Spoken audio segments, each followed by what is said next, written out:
ওই তো সিংহ দেখা যাচ্ছে, আরো আছে জেব্রা, জিরাফ, ভাল্লুক,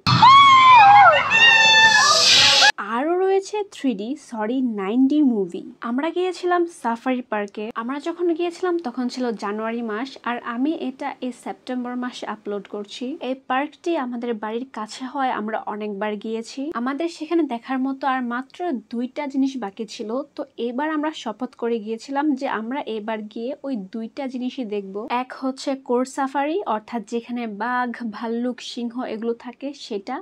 আরেকটা হচ্ছে 9D মুভি। তো আমাদের প্ল্যান মতো আমরা চলে গেলাম সোজা কোর সাফারির সামনে। জুলাইয়ের আন্দোলনের পর এই পার্কটি অনেকদিন বন্ধ ছিল, প্রায় 6 মাসের মতো, কারণ এই পার্কটি তো হামলা হয়েছিল। তাই এই পার্ক আর পার্কের প্রাণীদের অবস্থা কিছুটা জীর্ণশীর্ণ ছিল। চিড়িয়াখানাতে যেমন বাঘ, ভাল্লুক এগুলো থাকে খাঁচার ভেতর আর মানুষ থাকে বাহিরে উন্মুক্ত, এখানে ঠিক বিপরীতটা। এখানে বাঘ, ভাল্লুক এগুলো থাকে উন্মুক্ত আর মানুষ থাকে খাঁচার ভেতর, অর্থাৎ বাসের ভেতর। আমাদের যেহেতু অনেক বুদ্ধি, তাই আমরা একদম বাসের লাস্ট মাথায় গিয়ে বসেছিলাম, সবার আগে ওঠার পরেও। অর্থাৎ আমরা যখন উঠেছিলাম তখন বাসটি একদম ফাঁকা ছিল। তো দেখতে দেখতে বাসটি একদম ভরে গেল। সেখানে দাঁড়াবো, ডাম্পার বাম্পার দেখবেন। গাড়ির ভিতরে কোনো ময়লা ফেলানো যাবে না, সিটের উপরে কেউ দাঁড়ানো যাবে না, হই হল্লা করা যাবে না। ধন্যবাদ সবাইকে। বাসের ড্রাইভার সবাইকে দিক নির্দেশনা দিচ্ছিল। তো আমরা যাওয়ার পর প্রথম দেখতে পাই এই জিরাফটিকে। সে একদম স্ট্যাচুর মতো দাঁড়িয়েছিল আর ওকে নিয়ে আমরা হাসাহাসি করছিলাম, সে একটু নড়ছিল না।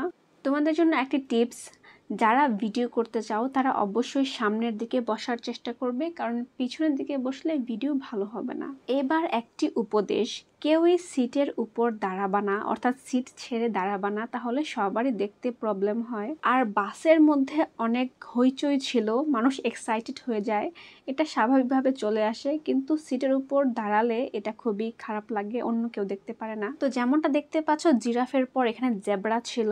ড্রাইভার সবাইকে দিক নির্দেশনা দেয়, অর্থাৎ বলে দেয় এখানে তাকান, ওই দিকে তাকান, এখানে ওই জিপটি আছে, এই জিপের নাম এটা, সকল কিছু বলে দেয় উনি। আর আমাদের মনের অবস্থার কথা যদি বলি তাহলে অবশ্যই বলবো আমরা অনেক এক্সাইটেড ছিলাম।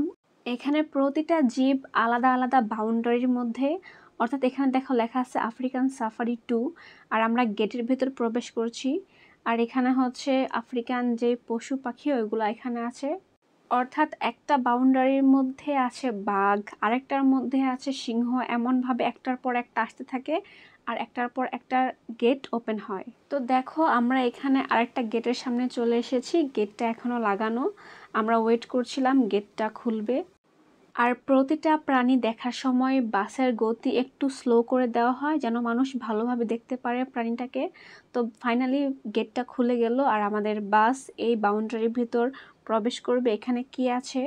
এখানে আছে সিংহ, এখানে ছিল 2টা পুরুষ সিংহ, একটা মহিলা সিংহ।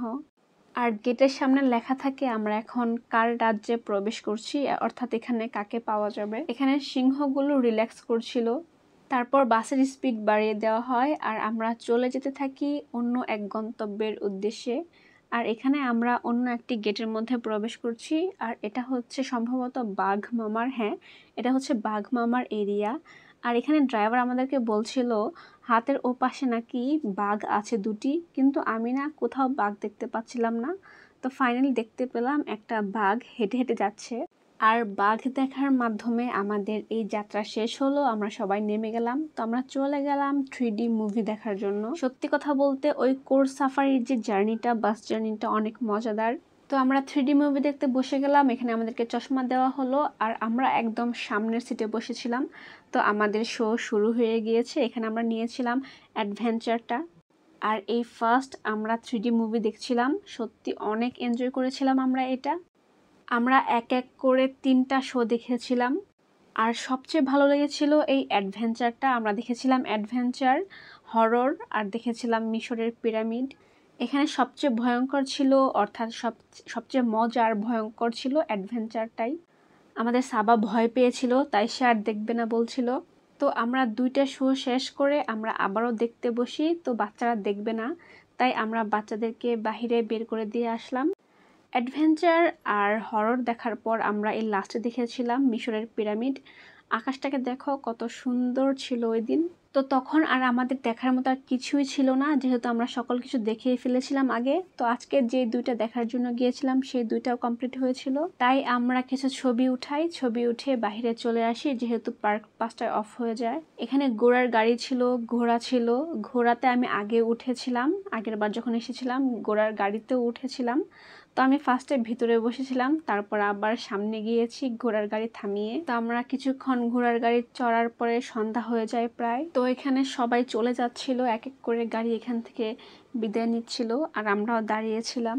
আর ওই পাশটায় সবসময় মেলার মতো স্টল থাকে। তো আমরা আর কোনো বিষয়ের প্রতি ইন্টারেস্টেড ছিলাম না। তো আসার সময় আমরা খাওয়া দাওয়া করে তারপর চলে এসেছিলাম।